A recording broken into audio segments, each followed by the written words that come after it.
So first என்ன பண்ணோம் அப்படின்னா, அரை மணி நேரம் ஊற வைத்த உளுத்தம் பருப்பு, அதே அரை மணி நேரம் ஊற வச்ச சிறுபருப்பு, இது என்ன பண்ணியிருக்கோம் அப்படின்னா வறுத்து அதை வாஷ் பண்ணிட்டு ஊற வச்சிருக்கோம். ஸோ இது ரெண்டுத்தையுமே தனித்தனியாக போட்டு நல்லா கொஞ்சம் கெட்டியாக கோர்ஸாக அரைச்சி எடுத்துக்கணும். அதுக்கப்புறம் அதே அரை மணி நேரம் ஊற வச்ச கடலைப்பருப்பு கொஞ்சம் நல்லா மசைகிற அளவுக்கு அதை நீங்கள் வேக வைக்கணும்.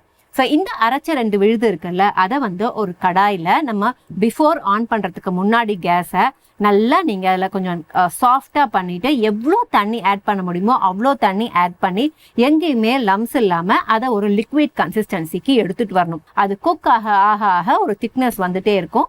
ஸோ நமக்கு தேவையான திக்னஸ் வரும்போது இந்த பக்கம் நம்ம ரெடி பண்ணி வச்சுருந்த அந்த கடலை பருப்பும் ஓரளவுக்கு ரெடி ஆகிருக்கும். கடலை பருப்பையும் இந்த கடாயில் ஆட் பண்ணிவிட்டு கொஞ்ச நேரம் குக் ஆனதுக்கு அப்புறம் நம்ம தேவையான அளவுக்கு உப்பு போட்டோம்.